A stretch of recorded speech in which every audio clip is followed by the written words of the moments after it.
Belville, Córdoba, Argentina. Nuestra televisión, nuestra identidad. I see trees of green, red roses too. I see them bloom. I see trees of green, red roses too. I see them bloom for me and you. Bueno, ya estamos con nuestro invitado de la noche en materia de economía, Guillermo La Vega. Muy buenas noches. ¿Qué tal? Buenas noches. ¿Qué tal? Estábamos hablando días atrás sobre, bueno, las circunstancias en que se encuentra en este momento en nuestro país, la disparada del dólar incontrolable, el famoso riesgo país que sigue subiendo. Y yo te comentaba informalmente que, no hacía falta ser un gran visionario para darse cuenta de que, por una parte, en las elecciones del año 2015 se debatía un modelo que, digamos, hasta ese momento tenía el grave problema de la inflación, tal como lo había planteado en su momento el ex ministro Kicillof, ¿no? Tenía, a pesar de los méritos del modelo, tenía un problema grave con la cuestión del sostenimiento de una inflación que desgastaba, por supuesto, los salarios. También tenía supuestamente algunos problemas en relación al mercado internacional, pero además, en materia de exportaciones, digo, ¿no?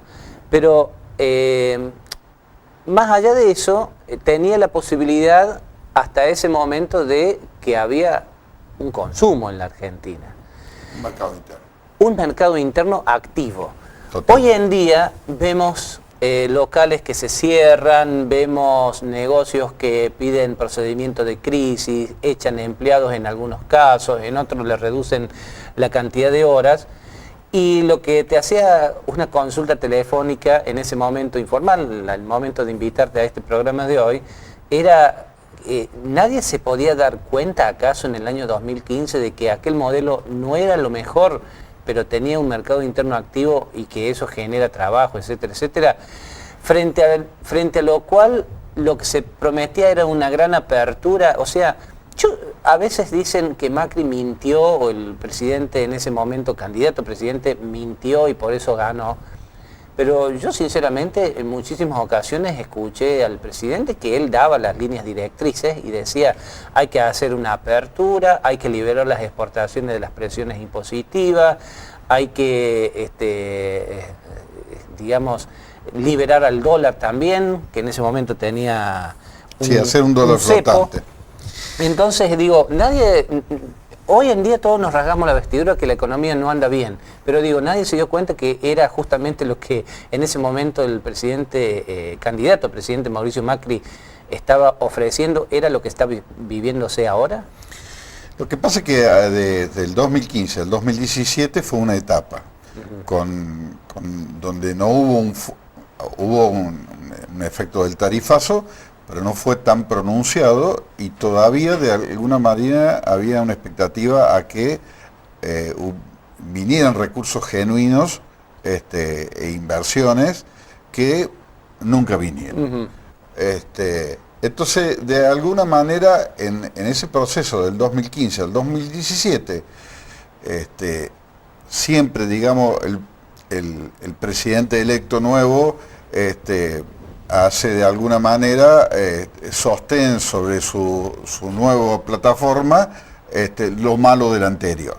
Sí. En lo malo de lo anterior, en todo caso, había un mercado muy fuerte, un mercado interno muy fuerte, donde el dólar, sin ninguna duda, con el cepo, estaba contenido. Ese dólar, producto de inflaciones que tuvo la Argentina, no se lo liberó. Ahora, cuando se lo liberó, trajo más consecuencias en función de un valor teórico. Ese valor teórico, recuerden las famosas dólar futuro, se hablaba de 12 pesos, 13 pesos.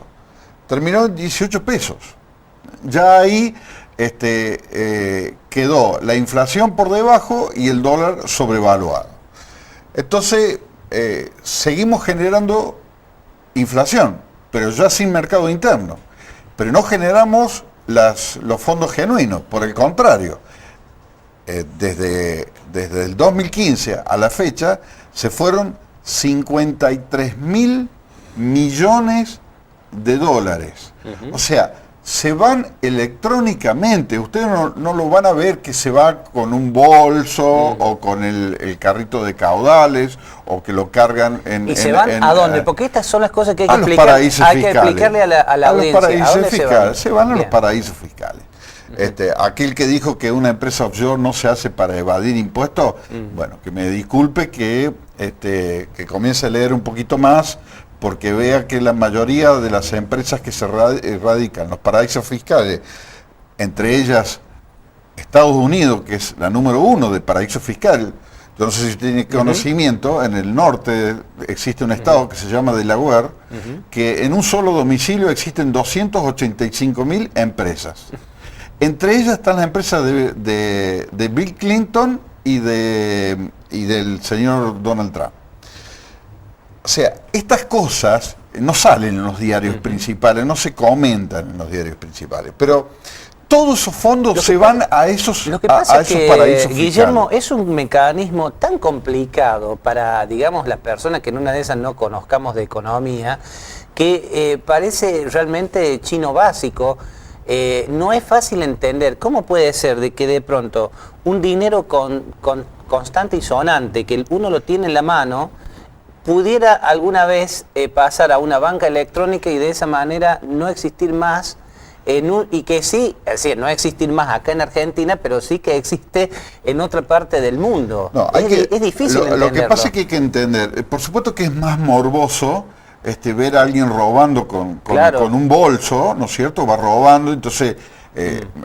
eso está más claro. Eso es claro. Eso es más claro. Eso es morboso, es lindo, pero también se alimenta. Pero también se ha dado Ahora, el caso, perdóname, digo, a mí lo que me importa mucho es decodificar estas cuestiones, que es muy difícil para entender, para que la gente a veces lo comprenda.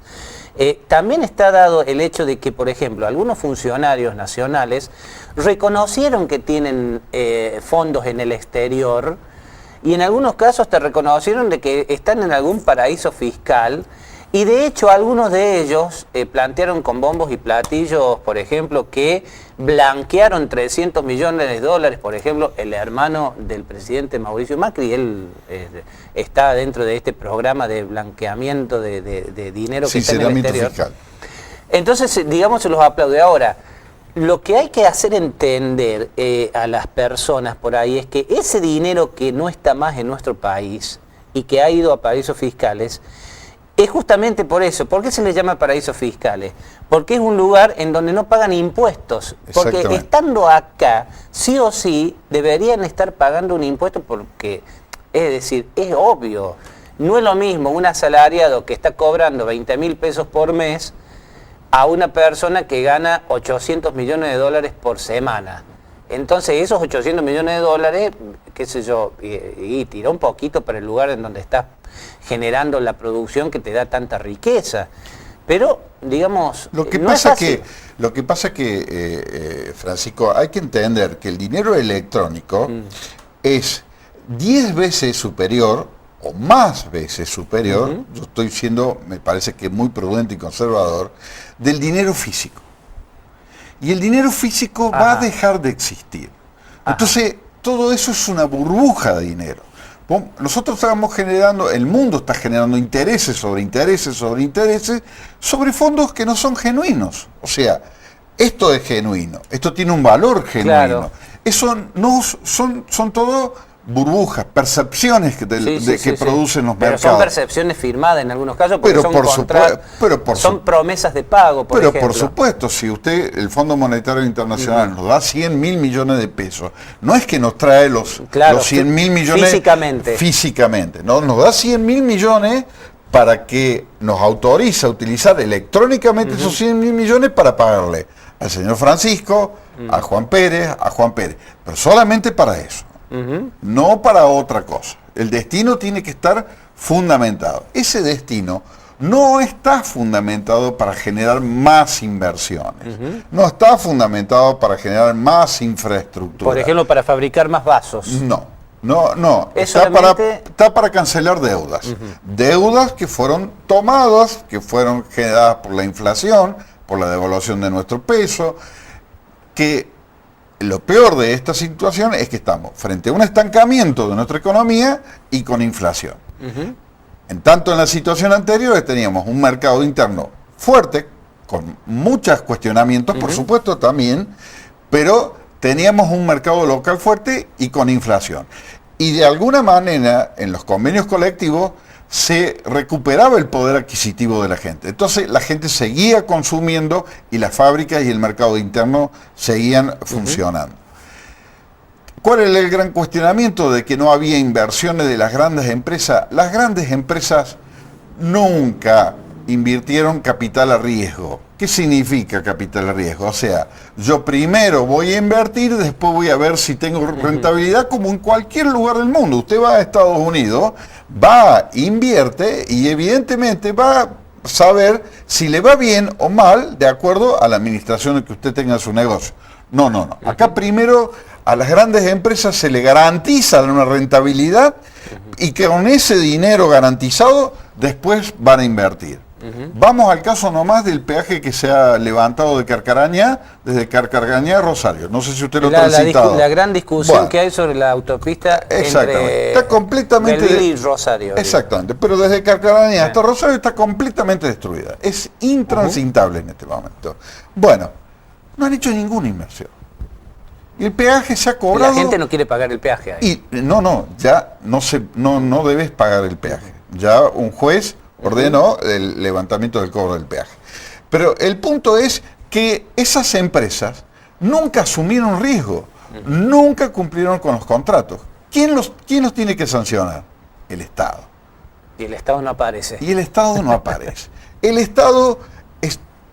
Y acá no hablamos de aspectos políticos de este partido o del otro partido, porque se han suscitado distintos cambios de poderes en la provincia de Córdoba. Es una cuestión meramente operativa. Totalmente. O sea, el Estado no está porque hay mucha corrupción en las decisiones de políticas económicas.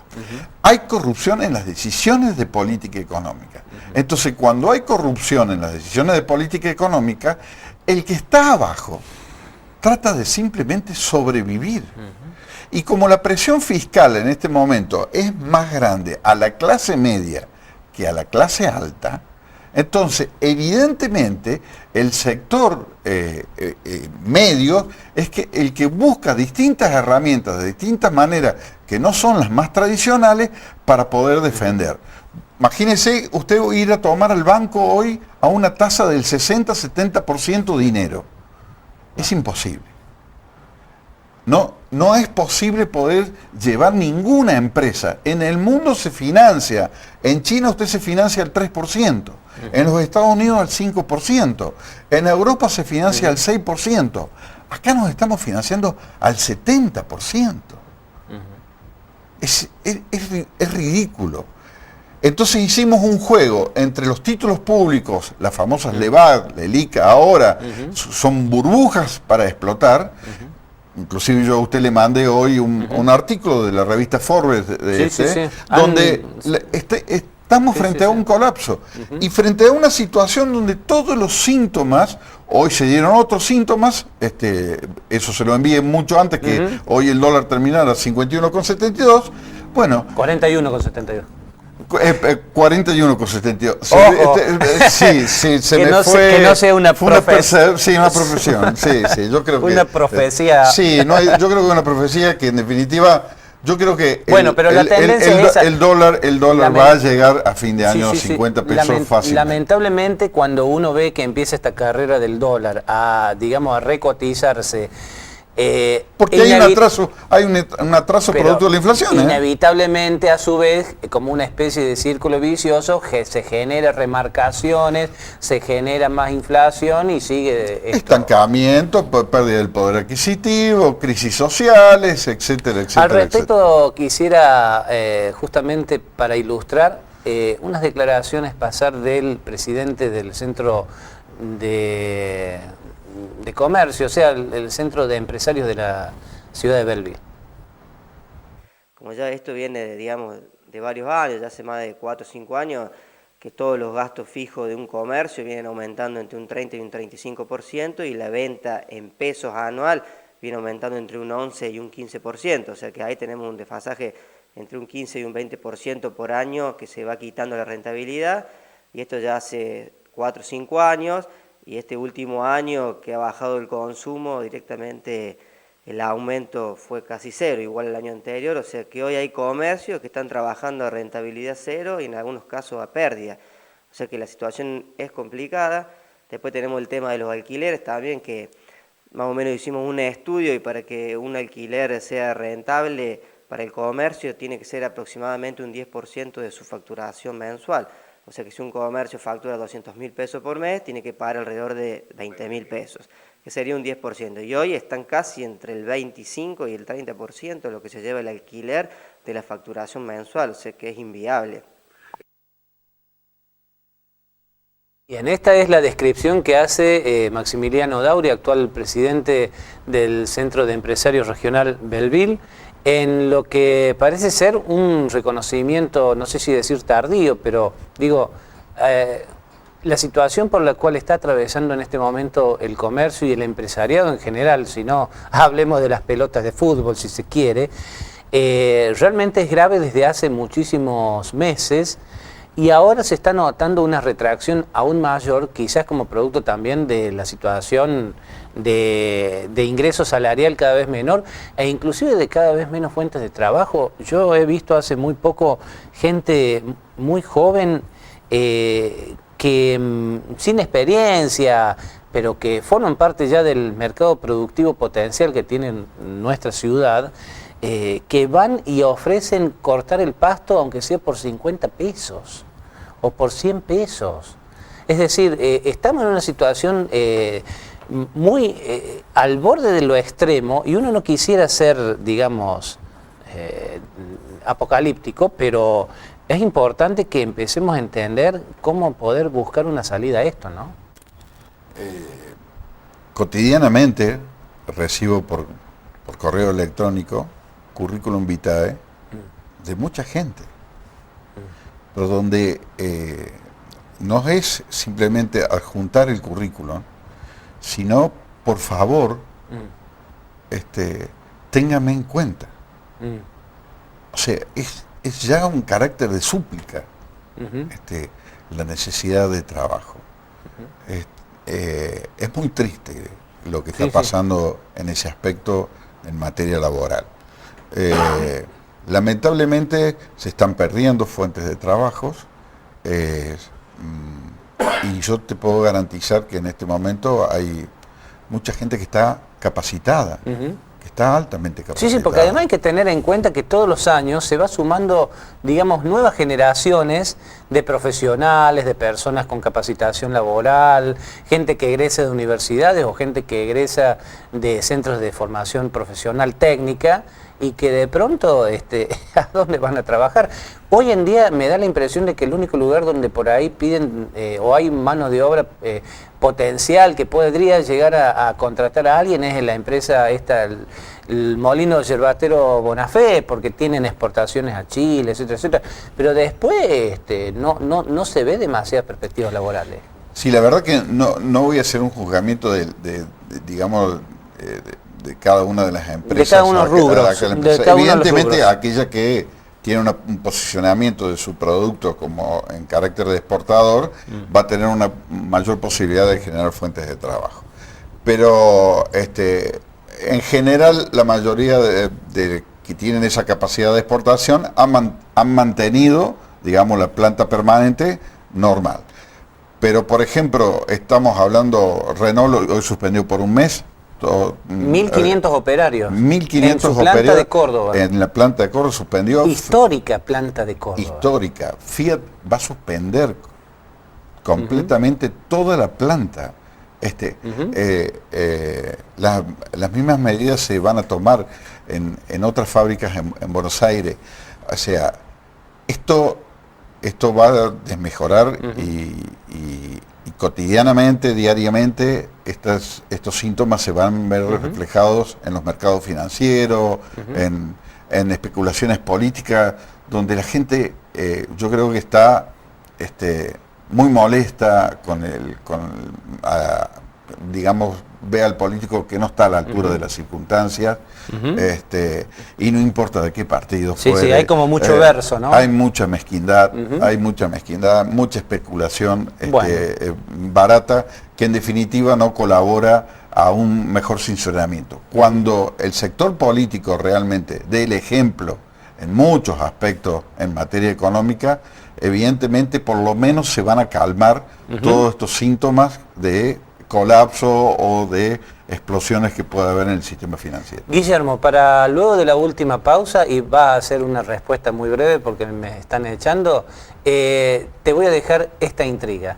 Porque si las cosas están en esta situación y hay tanto, digamos, desazón entre comerciantes, trabajadores, industriales, ¿por qué aún así el actual gobierno nacional tiene perspectivas y chances de volver a ganar y ser reelecto en las elecciones de octubre? Pero eso luego de la pausa. I see trees of green,